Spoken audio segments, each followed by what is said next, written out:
وہ باتوں کے تو نہیں تولے جائیں گے، نعروں کے تو نہیں تولے جائیں گے، وہ نیکیاں ہوں گی۔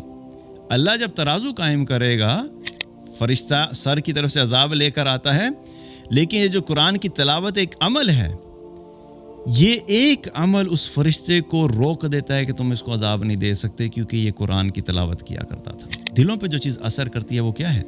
وہ قرآن ہے۔ عمر رضی اللہ تلاوت سن رہے ہیں، دل پہ اثر ہوا، اور الٹیمیٹلی جب ایمان لے کر آئے، وہ سارا واقعہ آپ کو پتہ ہی ہوگا کہ اپنی بہن کے گھر میں جب گئے اور وہ بھی وہاں پر بھی سنا تھا کہ وہاں پر بھی قرآن کی تلاوت ہو رہی ہے۔ یہ نقشہ کتنا زیادہ جو ہے نا کامنلی دکھایا جاتا ہے ڈفرینٹ قسم کے کارٹونز کے اندر اور موویز کے اندر، کہ ایک پل سا بنا ہوا ہے، اس کے اوپر ایک بہت بڑی لوگوں کی تعداد گزر رہی ہے، اور کوئی رنگز جو ہے وہ بنے ہوئے ہیں جو کہ ان کو یوں ہو رہے ہیں اور کوئی لگ کے اس سے گر رہے ہیں۔ جب رسول اللہ صلی اللہ علیہ وسلم بالکل کرسپ سیدھی سادی باتیں بتا رہے ہیں تو لوگوں کو اتنا کنفیوز کرنے کی کیا ضرورت ہے؟ الحمدللہ رب العالمین والصلاۃ والسلام علی رسولہ الکریم وعلی آلہ واصحابہ اجمعین، اما بعد، فاعوذ باللہ من الشیطان الرجیم، بسم اللہ الرحمن الرحیم، رب اشرح لی صدری ویسر لی امری واحلل عقدۃ من لسانی یفقہوا قولی۔ ایک مرتبہ عبداللہ ابن مسعود رضی اللہ عنہ رسول اللہ صلی اللہ علیہ وسلم کے ساتھ موجود تھے، اور کہتے ہیں کہ مجھے نبی کریم صلی اللہ علیہ وسلم نے فرمایا کہ مجھے قرآن پڑھ کر سناؤ۔ تو میں نے عرض کی، اے اللہ کے رسول صلی اللہ علیہ وسلم، قرآن تو آپ پر نازل ہوا ہے، تو میں آپ کو قرآن کیسے پڑھ کے سنا سکتا ہوں؟ یعنی کہ ایک تعجب کا اظہار کیا کہ قرآن آپ پہ نازل ہوا ہے، ہم تو آپ سے سیکھتے ہیں اور آپ سے سنتے ہیں، تو میں کیسے آپ کو قرآن پڑھ کے سنا سکتا ہوں؟ تو اس پر نبی کریم صلی اللہ علیہ وسلم نے مجھے فرمایا، یہ عبداللہ ابن مسعود کہہ رہے ہیں کہ انہوں نے مجھے فرمایا کہ میں اپنے علاوہ دوسرے سے قرآن سننا پسند کرتا ہوں، اور پھر کہنے لگی کہ میں نے قرآن کی تلاوت کرنا شروع کی، اور جب میں قرآن کی تلاوت کر رہا تھا، یہاں تک کہ میں سورۃ النساء کی اس آیت پہ جب پہنچا جس میں اللہ تعالیٰ نے فرمایا ہے کہ فَكَيْفَ إِذَا جِئْنَا مِنْ كُلِّ أُمَّةٍ بِشَهِيدٍ وَجِئْنَا بِكَ عَلَىٰ هَؤُلَاءِ شَهِيدًا۔ سورۃ النساء کی آیت نمبر 41، جس میں اللہ تعالیٰ نے فرمایا کہ بس اس وقت کیا حال ہوگا جب ہم ہر امت میں سے ایک گواہ لائیں گے اور آپ صلی اللہ علیہ وسلم کو ان سب کے اوپر گواہ بنائیں گے۔ تو عبداللہ ابن مسعود رضی اللہ عنہ کہتے ہیں کہ جب میں اس آیت پہ پہنچا تو اس آیت کو سننے کے بعد نبی کریم صلی اللہ علیہ وسلم نے مجھے کہا کہ بس عبداللہ کافی ہے، مجھے وہاں پہ روک دیا کہ اب تم مزید تلاوت نہیں کرو۔ اور جب میں نے رسول اللہ صلی اللہ علیہ وسلم کی طرف دیکھا تو آپ صلی اللہ علیہ وسلم کی آنکھوں سے آنسو جاری تھے۔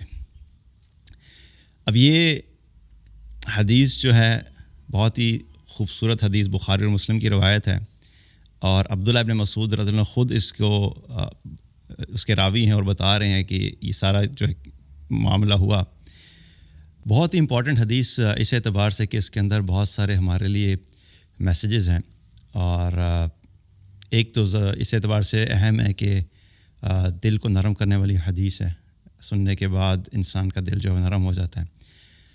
لیکن اگر ہم اس کو شروع کریں تو پہلی بات یہ ہے کہ اس میں ہمیں کیا پتہ لگتا ہے کہ عبداللہ ابن مسعود رضی اللہ عنہ کا جو مقام ہے وہ کیا زبردست اور کیا اعلیٰ مقام ہے، اور یہ وہ صحابی ہیں جو کہ بہت ہی باکمال قسم کے شخص تھے، اور ایک حدیث ہے صحیح مسلم کی جس میں نبی کریم صلی اللہ علیہ وسلم نے فرمایا کہ اگر تم نے قرآن سیکھنا ہو تو 4 لوگوں سے سیکھو، اور ان 4 لوگوں میں سب سے پہلے جن کا نام لیا آپ نے فرمایا کہ عبداللہ ابن مسعود، یعنی قرآن سیکھنا ہے تو ان سے سیکھو۔ قرآن کا ایسا علم تھا، اور قرآن کے متعلق اتنا علم تھا کہ صحیح مسلم کی روایت ہے جس میں عبداللہ ابن مسعود رضی اللہ عنہ خود فرماتے ہیں کہ اس ذات کی قسم جس کے سوا کوئی الہ نہیں،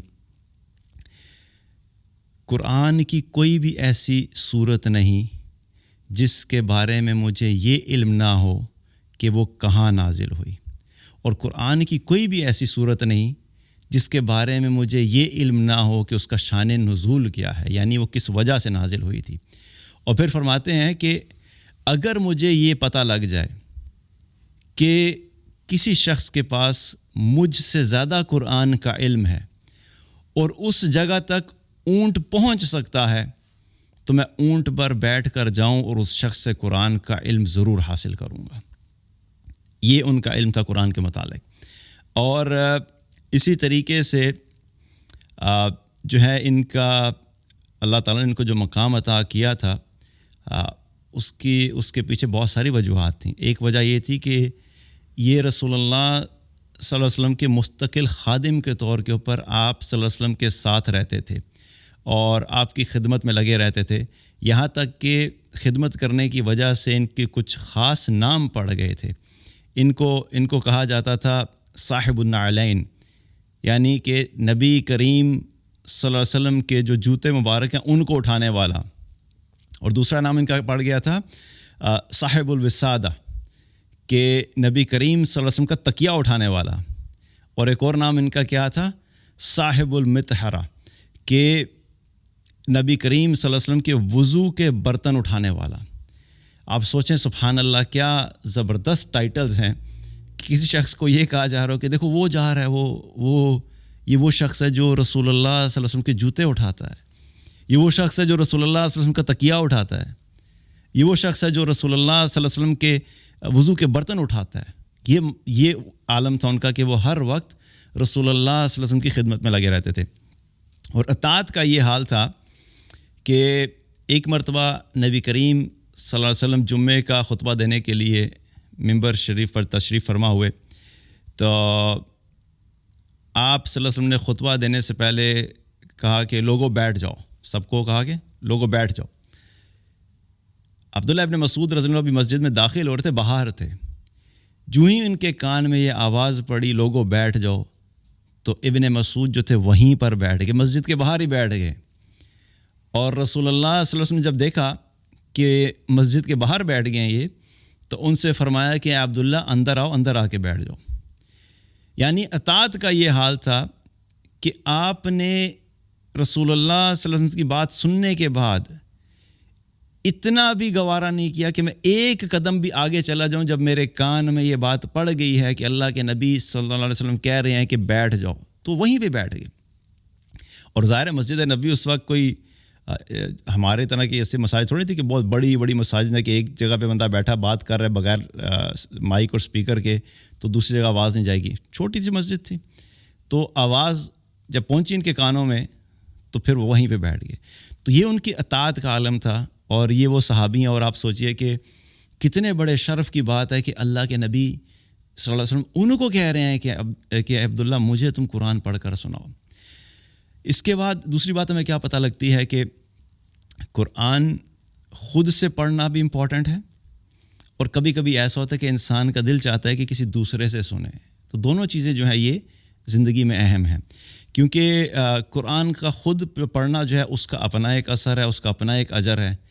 اور آج انفارچونیٹلی یہ ہوتا ہے کہ اکثر لوگ یہ سمجھتے ہیں کہ بھئی یہ قرآن کی صرف تلاوت کرنے سے کوئی فرق نہیں پڑتا، اور یہ بڑی عجیب بات ہے کہ ایک مسلمان جو کہ اپنے آپ کو مسلمان کہتا ہو اور یہ بھی دعویٰ کرتا ہو کہ بھئی میں نے دین پڑھا ہوا ہے اور سیکھا ہوا، مجھے پتہ ہے کہ دین میں کیا کیا ہے، اور اتنے بڑے بڑے اجر والے اعمال کو اتنا ہلکا کر کے پیش کرنا، اور وہ لوگوں کے ذہنوں میں ایک کنفیوژن ہونا کہ قرآن پڑھنے سے اور قرآن کی تلاوت کرنے سے کوئی فرق نہیں پڑتا، اس مسکنسیپشن کو بھی دور کرنا بڑا امپورٹنٹ ہے۔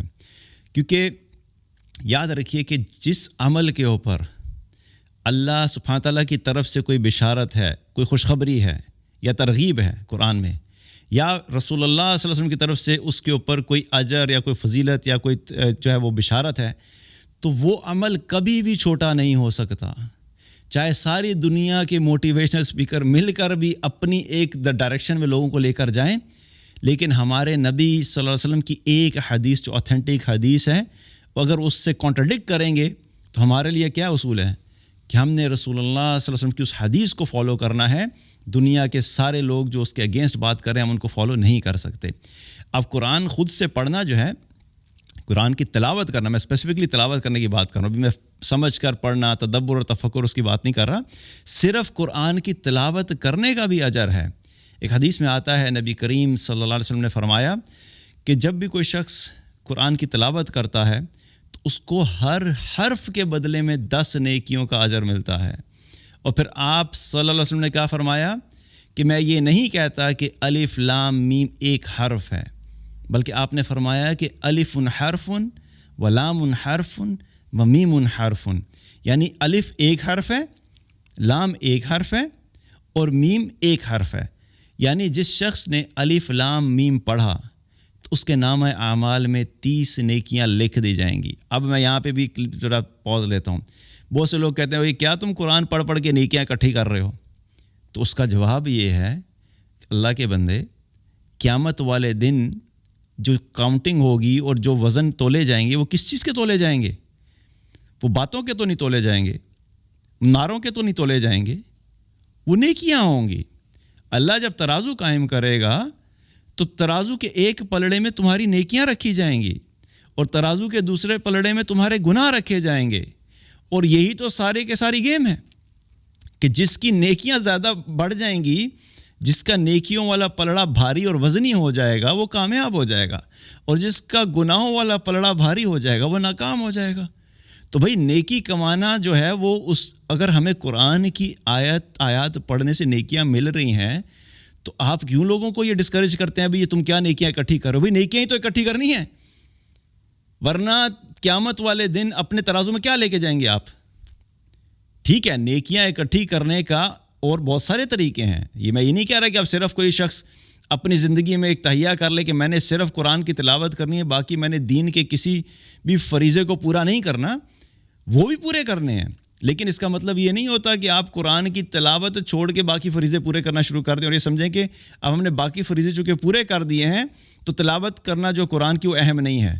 تو اس طرح کی جو کنفیوزنگ سٹیٹمنٹس آتی ہیں نا، اس کے بارے میں اپنے آپ کو کلیئر رکھا کریں کہ اللہ سبحانہ تعالیٰ نے ہمیں قرآن جو دیا ہے اس کے جو حقوق ہیں وہ سارے پورے کرنے ہیں، اس پر ایمان بھی لانا ہے، اس کی تلاوت بھی کرنی ہے، اس کو سمجھنا بھی ہے، اس پہ عمل بھی کرنا ہے، اس کی دعوت کو پوری دنیا تک پہنچانا بھی ہے، اس قرآن کو اپنی ذات کے اوپر اپلائی کرنا ہے، اس قرآن کے ذریعے جو ہے سسٹم کے اندر اس کو اپلائی کرنا ہے۔ سب چیزیں امپورٹنٹ ہیں، لیکن اپنی مرضی سے ہم کسی ایک چیز کو پک کر لیں اور دوسری کو چھوڑ دیں، یہ کسی مسلمان کی طرف سے ایسا رویہ نہیں ہوتا، کیونکہ ہمیں اللہ تعالیٰ نے پورا پیکج دیا ہے۔ تو قرآن کی تلاوت کے اوپر اجر ہے۔ اسی طریقے سے صحیح مسلم کی ایک روایت ہے جس میں نبی کریم صلی اللہ علیہ وسلم نے فرمایا کہ قرآن مجید کی تلاوت میں مہارت رکھنے والا جو شخص ہے وہ لکھنے والے عزت دار فرشتوں کے ساتھ ہوگا۔ یعنی جو شخص قرآن کو مہارت سے پڑھتا ہے، اس کی تجوید ٹھیک ہے، اس کا پڑھنے کا انداز ٹھیک ہے، ہر طریقے سے مہارت رکھتا ہے اس کی تلاوت میں۔ اور یہاں پر بھی حدیث میں کیا پتہ لگ رہا ہے کہ صرف اچھی طریقے سے تلاوت کرنے والے کا مقام یہ ہے کہ اللہ سبحانہ تعالیٰ اس کو عزت دار فرشتوں کے ساتھ جو ہے اس کا مقام ہوگا۔ یہ چھوٹی بات ہے کیا؟ یہ کس بات پہ مل رہی ہے؟ ابھی عمل کی بات نہیں آ رہی، میں یہ نہیں کہہ رہا کہ عمل نہیں کرنا، میں ساتھ ساتھ اس لیے ریکٹیفائی کرتا ہوں بیکاز بہت سارے لوگ جو ہے نا مکس کر کے کنفیوز کرنے کی کوشش کرتے ہیں اور پھر کلپس کو جو ہے بیچ میں سے آدھا اٹھا کے جو ہے نا وہ لوگوں کو غلط میسیج دیتے ہیں کہ عمل اور اس کے اوپر قرآن پہ عمل کرنا اور اس کی دعوت کو پہنچانا، باقی حقوق پورے کرنا۔ لیکن یہ حدیث جو میں آپ کو بتا رہا ہوں صحیح مسلم کی، اس میں جو اس شخص کو مقام مل رہا ہے جو عزت دار فرشتوں کے ساتھ، وہ کس وجہ سے مل رہا ہے؟ کیونکہ وہ قرآن کی تلاوت بڑی مہارت سے کرتا تھا۔ تو یہ بھی سیکھنے کا کام ہے کہ ہم قرآن اس طریقے سے پڑھیں کہ اچھے طریقے سے اس کو جو ہے وہ پڑھیں تاکہ ہم ان لوگوں میں شامل ہوں کہ جو عزت دار فرشتوں کے ساتھ ہوں گے۔ اسی طریقے سے طبرانی کی ایک روایت ہے جس میں نبی کریم صلی اللہ علیہ وسلم نے فرمایا کہ آدمی جب قبر میں دفن کر دیا جاتا ہے تو فرشتہ سر کی طرف سے اس کے اوپر عذاب لے کر آتا ہے اور قرآن کی تلاوت اسے روک دیتی ہے۔ فرشتہ سر کی طرف سے عذاب لے کر آتا ہے، لیکن یہ جو قرآن کی تلاوت ایک عمل ہے، یہ ایک عمل اس فرشتے کو روک دیتا ہے کہ تم اس کو عذاب نہیں دے سکتے کیونکہ یہ قرآن کی تلاوت کیا کرتا تھا۔ اور بھی اعمال کا ذکر آتا ہے حدیث میں اس کے علاوہ اور بھی اعمال، لیکن چونکہ ہمیں ٹاپک یہ ہے اس لیے میں اس کا ذکر کر رہا ہوں کہ قرآن کی تلاوت کرنا جو ہے وہ اتنا اہم جو عمل ہے کہ قبر کے عذاب میں ایسے شخص کو جو ہے وہ ہیلپ آؤٹ کرے گا کہ جب اس کی طرف عذاب آئے گا تو قرآن کی جو تلاوت والا عمل ہے وہ اس کے اور عذاب کے درمیان حائل ہو جائے گا اور اس کو روک دے گا. Now think about it. کیا یہ قبر کے عذاب سے بچنا یہ کوئی چھوٹی بات ہے؟ ہمارا پرابلم آج یہ ہے کہ ہم وہ جو آنے والے جو مراحل ہمیں جو بہت کلیئرلی قرآن و سنت میں بتائے گئے نا کہ مرنے کے بعد کیا کیا سٹیجز آئیں گی، کیا کیا ایشوز فیس کرنے ہیں، کیا کیا چیلنجز فیس کرنے ہیں، کیا پرابلمس ہم نے فیس کرنے ہیں، وہ ساری سٹیجز بھی ہمیں کلیئر ہیں اور ان سٹیجز میں سے بچنا کس طرح وہ اعمال بھی کلیئر ہیں. وہ کہاں سے کلیئر ہیں؟ قرآن و سنت سے کلیئر ہیں. لیکن ہم کیا ہے کہ ہم بالکل ہوائی قسم کی باتیں کر کے وہ جو ایک پریکٹیکل کرنے والی چیزیں ہوتی ہیں ہم لوگوں کو اس سے آگے پیچھے کر دیتے ہیں. اللہ کے نبی صلی اللہ علیہ وسلم کی دعوت جو ہوتی تھی وہ بڑی پریسائز، کرسپ اور ٹو دا پوائنٹ ہوتی تھی. یہ مشکل آنے والی ہے، یہ کام کر لینا، دیٹس اٹ. سمپل.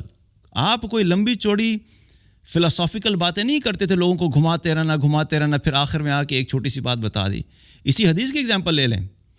اللہ کے نبی صلی اللہ علیہ وسلم نے کوئی لمبی چوڑی بات نہیں بتائی. سمپل بات کیا بتائی کہ جب کسی کو دفن کیا جاتا ہے تو فرشتہ عذاب لے کے سر کی طرف سے آئے گا.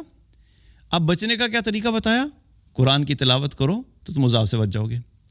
کتنا چھوٹا سا message, precise, simple, straight forward. اب اس کو کمپلیکیٹ کر دیا جائے، لمبی چوڑی جو ہے وہ فلسافیکل ڈسکشن شروع کر دیا. ہاں نہیں، فرشتہ تو یوں ہوگا تو یہ ڈائمنشن ہوگی اور فرشتہ یہ بھی کرے گا وہ بھی کرے گا. بھائی ساری چیزیں اپنی جگہ پر، لیکن آپ کیوں لوگوں کو کمپلیکیٹ کرتے ہیں؟ سمپل بات بتائیں جو کہ ہمیں رسول اللہ صلی اللہ علیہ وسلم نے صحیح احادیث کے اندر بتا دی. That is our action plan. Action plan ہمارا کمپلیکیٹڈ نہیں ہے، بالکل سمپل ہے.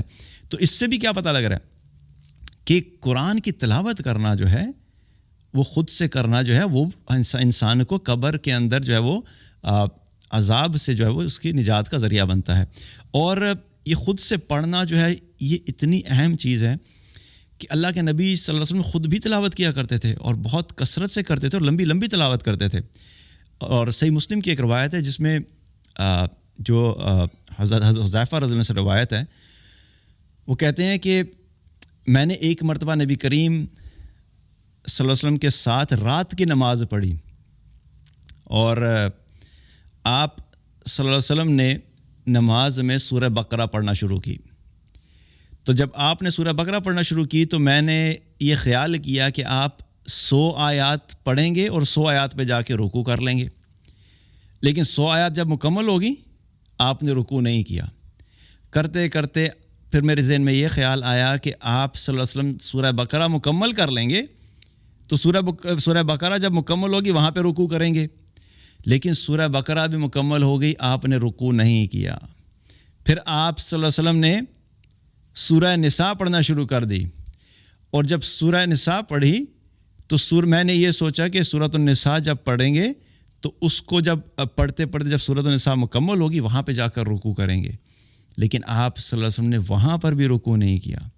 اور اس کے بعد پھر رسول اللہ صلی اللہ علیہ وسلم نے سورۃ العمران پڑھنا شروع کر دی اور سورۃ العمران پڑھتے رہے اور جو ہے آپ نے نماز جو وہ اپنی اتنی لمبی کی. اب یہاں پر ایک چیز تو آپ لوگوں کے ذہن میں آ رہا ہوگا کہ قرآن کے اندر جو ترتیب ہے وہ تو ایسے ہے کہ سورۃ البقرہ ہے، پھر سورۃ آل عمران ہے اور پھر سورۃ النساء ہے. اور حدیث میں کیا آ رہا ہے کہ آپ نے سورۃ النساء پڑھی اور پھر بعد میں سورۃ آل عمران پڑھی. تو اس اعتبار سے بھی یہ سمجھ لیں کہ یہ جو ترتیب ہے صورتوں کی، اس کے اندر کوئی فکسڈ جو ہے وہ اتنی ہارڈ اینڈ فاسٹ رولنگ نہیں ہے کہ قرآن کی صورتوں کی تلاوت کرتے ہوئے آپ ترتیب آگے پیچھے نہیں کر سکتے.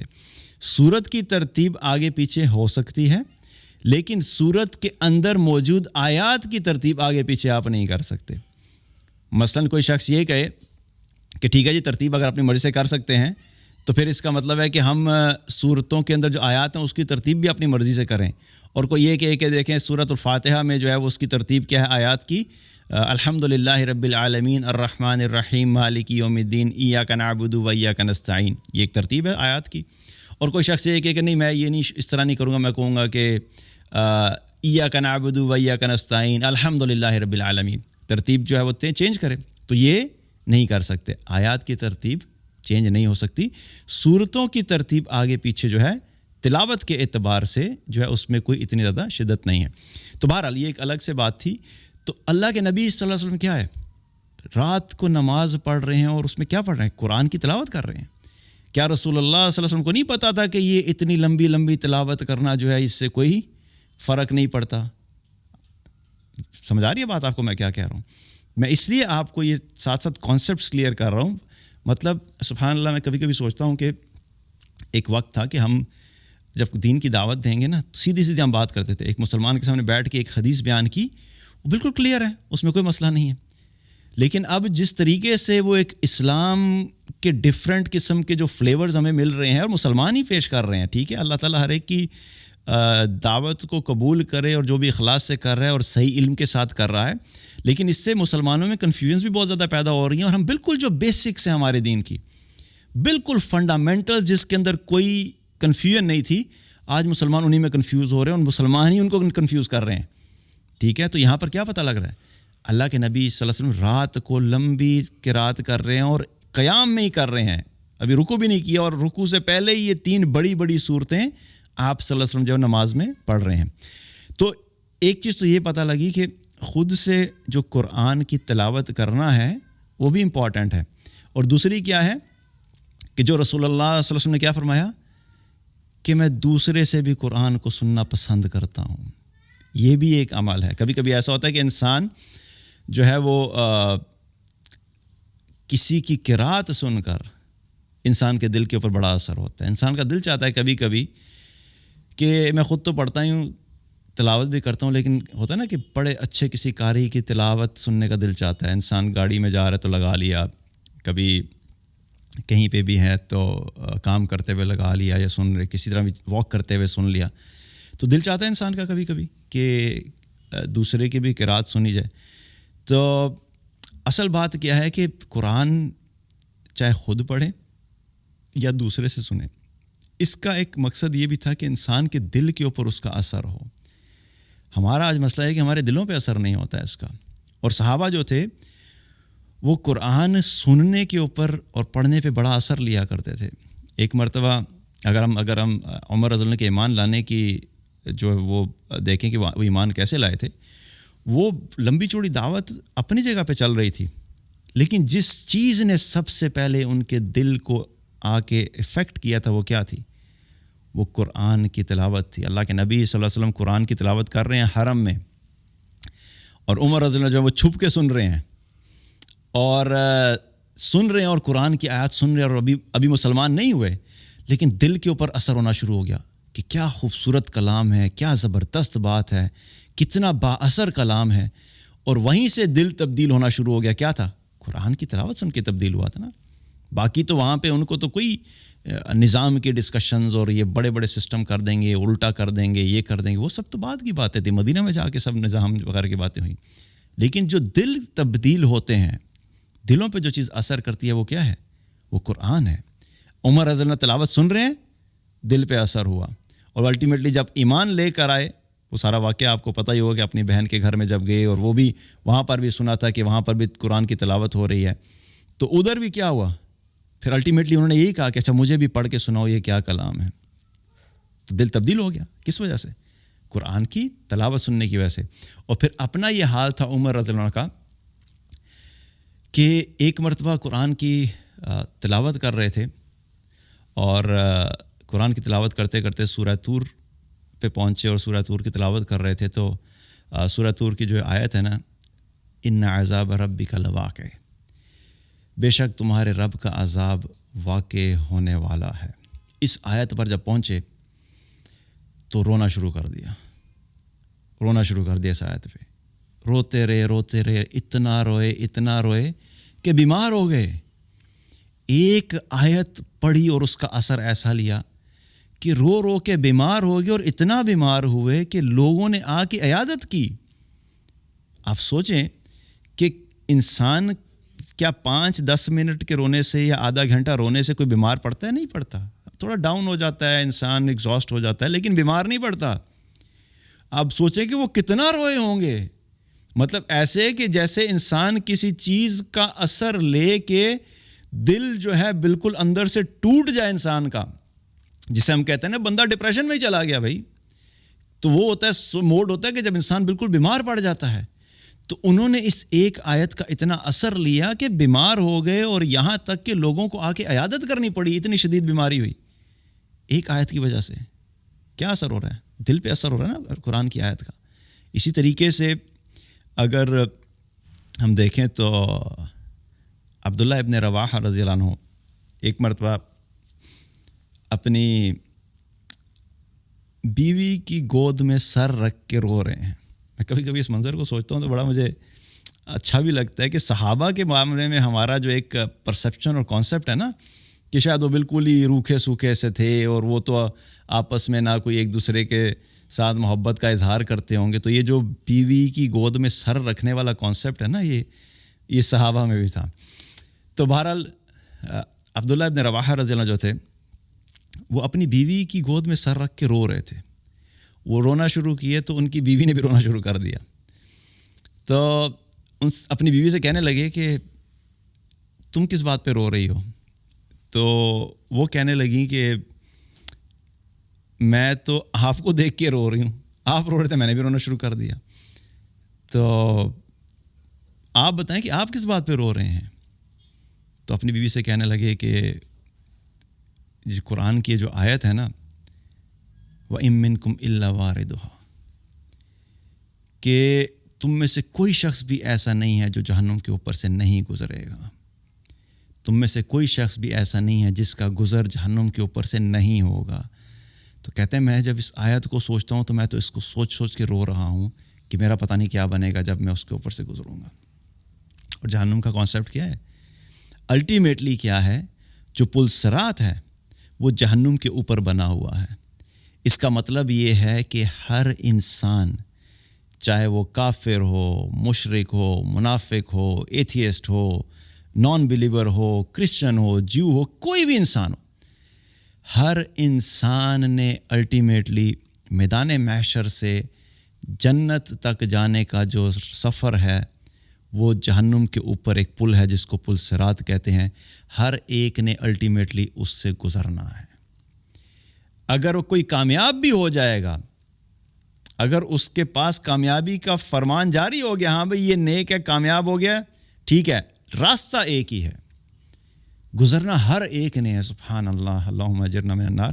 کہ کبھی بھی انسان وہ منظر سوچے کہ میں ایک پل کے اوپر سے گزر رہا ہوں, اور بالکل باریک سا پل ہے اور بہت تیز دھار کی طرح, اور نیچے مجھے نظر آ رہا ہے کہ نیچے آگ ہے.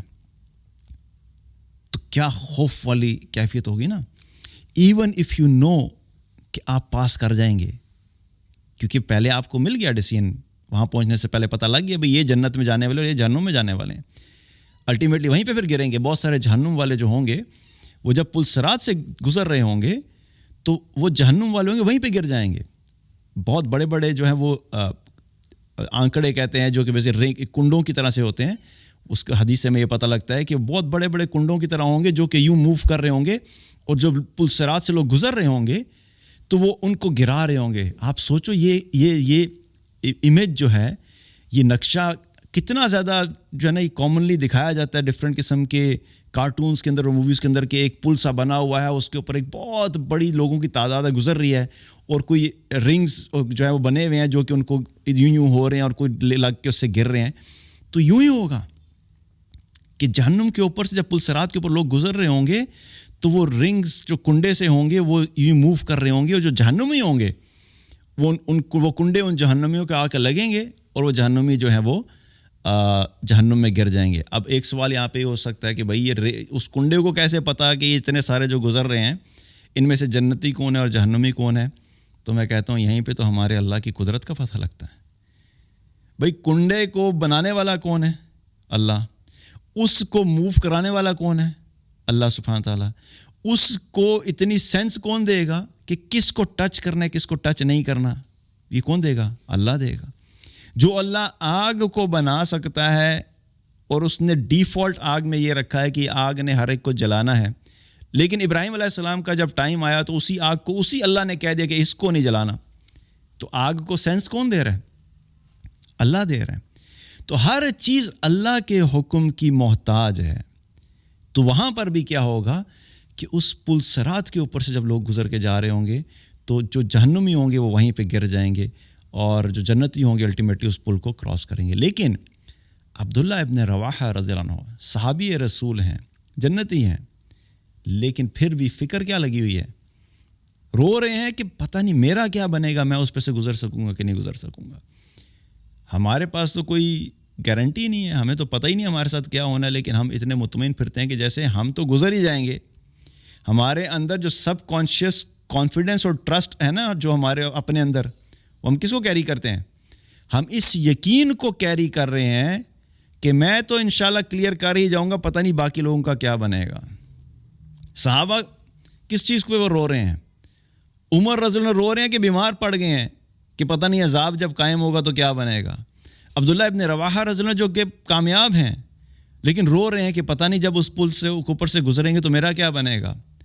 اور آج اگر ہم دیکھیں تو ہم کتنے مطمئن ہیں. اسی طریقے سے قرآن کی آیات سننے کے بارے میں جو وہ کتنے اس کا ایک اثر ہے کہ ابن ماجہ کی ایک روایت ہے جس میں حضرت عائشہ رضی اللہ عنہ سے مروی ہے کہ میں ایک مرتبہ جو ہے عشاء کی نماز پڑھ کر جو ہے وہ واپس آنے میں مجھے تاخیر ہوگی. تو جب میں تھوڑی دیر سے گھر پہنچی تو اللہ کے نبی صلی اللہ علیہ وسلم نے مجھ سے پوچھا کہ عائشہ تم آج دیر کیوں ہوگی تمہیں؟ تو میں نے عرض کی کہ یا رسول اللہ صلی اللہ علیہ وسلم وہاں پر ایک شخص قرآن کی تلاوت کر رہا تھا, قرات کر رہا تھا, اور اس کی قرات اتنی زبردست اور اتنی خوبصورت تھی کہ میں وہاں پہ سننے کے لیے کھڑی ہوگی, اس کی قرات سننے کے لیے کھڑی ہوگی. تو رسول اللہ صلی اللہ علیہ وسلم بھی پھر آگے بڑھے اور آپ نے بھی مل کر سننا شروع کیا آج عائشہ رضی اللہ عنہ کے ساتھ, کیونکہ وہاں پہ کیا تھا, مسجد نبوی کے ساتھ ہی حجرے تھے. تو مسجد میں ایک شخص تلاوت کر رہا ہے تو آپ نے جب کان لگا کے سنا غور سے تو آپ نے فرمایا کہ عائشہ تمہیں پتہ یہ کون ہے؟ یہ ابو حذیفہ کا غلام ہے سالم, یہ وہ تلاوت کر رہا ہے. اور پھر آپ صلی اللہ علیہ وسلم نے فرمایا کہ اللہ کا بڑا شکر ہے کہ اللہ تعالیٰ نے میری امت میں اس جیسے خوش الحان قراء جو ہیں وہ میری امت میں ڈالے ہیں.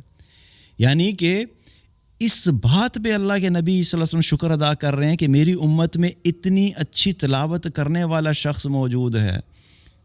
کیا پتہ لگ رہا ہے ہمیں کہ رسول اللہ صلی اللہ علیہ وسلم اپریشیٹ کر رہے ہیں اس چیز کو, اس چیز پہ اللہ کا شکر ادا کر رہے ہیں. یہاں پر اللہ کے نبی صلی اللہ علیہ وسلم یہ نہیں کہہ رہے کہ اوہ یہ تو صرف تلاوت ہی کر رہا ہے, عائشہ تلاوت کرنے سے کیا فرق پڑتا ہے, اصل میں تو دیکھو نا جا کے اس نے تو فلاں کو آزاد نہیں کرایا, فلاں ملک فتح نہیں کیا, فلاں جگہ پہ جا کے اس نے یہ اس کے کوئی کارنامے نہیں ہیں, تو خالی تلاوت سے کیا ہوتا ہے.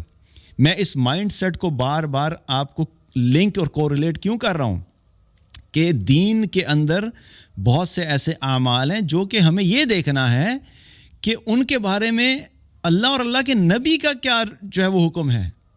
میری بات آپ کے لیے کوئی ویلیو نہیں رکھتی. میں اپنی طرف سے آپ کو ایک فلسفی اور سائیکالوجی اور سائنس اور منطق اور لاجک پڑھاتا رہوں گا تو میں گھما سکتا ہوں آپ کو. یہ جو میں نے آپ کے سامنے بھی لیکچر کیا ہے, مجھے نہیں پتا یہ آدھے گھنٹے کا یا 35 منٹ کا ہوگا اپروکسیمیٹلی, یہی ایک لیکچر اگر میں آپ کو گھمانا شروع کروں نا, میں آپ کو 3 گھنٹے انگیج کر سکتا ہوں, 4 گھنٹے انگیج کر سکتا ہوں. ایک بات کو لے کے پکڑ کے میں بیٹھ جاؤں اور میں اس ایک بات کو گھماتا رہوں اور میں لنک کروں تو دیکھیں جی وہ یہ قرآن کی تلاوت کی بات ہے تو دیکھیں مدرسوں میں کیا ہو رہا ہے اور آج کل علماء کیا کر رہے ہیں اور لبرل طبقہ کیا کر رہا ہے, فلاں کون یہ کر رہا ہے اور یہ یوں ہونا چاہیے. ارے اتنے دین کو اتنا مشکل کیوں بنا رہے ہیں آپ لوگوں کے لیے, جب رسول اللہ صلی اللہ علیہ وسلم بالکل کرسپ سیدھی سادی باتیں بتا رہے ہیں تو لوگوں کو اتنا کنفیوز کرنے کی کیا ضرورت ہے بھائی. اصل چیز کیا میٹر کرتی ہے کہ آپ نے اپنے اس جرنی کو جو ہے, جو آپ کا ایمان کا اپنا جرنی ہے, ہر انسان کا اپنا اپنا ایک جرنی ہوتا ہے رائٹ, اور ہر انسان ایمان کے مختلف لیول کے اوپر ہوتا ہے. ایک شخص جو تھا ابھی کل تک, مسلمان کی بات کر رہا ہوں, کل تک جو ہے وہ شراب پیتا تھا, زنا کرتا تھا, ڈانس پارٹیز میں جاتا تھا اور ہر طرح سے گناہوں میں پڑا ہوا تھا, مسلمان کی بات کر رہا ہوں. اچانک اب اس کو آپ نے چینج کرنا ہے تو اس کو آپ کیا کہیں گے, چل ادھر آ میں تجھے بتاتا ہوں کہ جا کے سسٹم کو کیسے چینج کرنا ہے. Do you think he will be interested in that? کیا عمر رضی اللہ عنہ جو ایمان لائے تھے وہ اس بات پہ ایمان لائے تھے کہ جا کے سسٹم چینج کرنا ہے؟ That is the ultimate goal. لیکن وہ وہاں تک پہنچنے کے لیے جو ایک ایمان کا جو ایک پروسیس ہے، آج ہم مسلمان بحیثیت مسلمان، ہم میں سے اکثریت کی بات کر رہا ہوں، سب کی بات نہیں کر رہا ہوں، اکثریت کا یہ حال ہے کہ نماز پڑھنے کے لیے مصیبت پڑی ہوتی ہے. قرآن کی تلاوت کروائیں تو ایک سے دوسری آیت پہ وہ پہنچے گا تو 2 آیات جو ہیں وہ قرآن کی صحیح تلاوت نہیں کر سکے گا. اس سے اگر معنی پوچھے تو قرآن کی ایک آیت کا اس کو معنی نہیں پتا ہوگا. سورہ فاتحہ روز نماز میں پڑھتا ہے، سورہ فاتحہ کا ترجمہ کروا لیں تو میں گارنٹی سے آپ کو کہتا ہوں کہ اکثریت مسلمانوں کی ایسی ہوگی جو آپ کو سورہ فاتحہ کا صحیح ترجمہ نہیں بتا سکتے. تو اس شخص کو جا کے آپ اس ایریاز کو ایڈریس کریں گے نا جہاں پہ وہ پھنسا ہوا ہے، اس کے دل کے اندر اللہ کی عظمت آ جائے، اللہ کے رسول صلی اللہ علیہ وسلم کی عظمت آئے، قرآن و سنت کے مطابق زندگی گزارنے کی امپورٹنس کا احساس پیدا ہو اس کے اندر، پھر وہ قرآن پڑھنا شروع کرے، سمجھنا شروع کرے، اور پھر اس کے بعد اپنی لائف میں اپلائی کرے، پھر اس کو آگے لے کے چلنا ہے، پھر وہ قرآن کی دعوت دینا شروع کرے. یہ پورا ایک پروسیس ہے.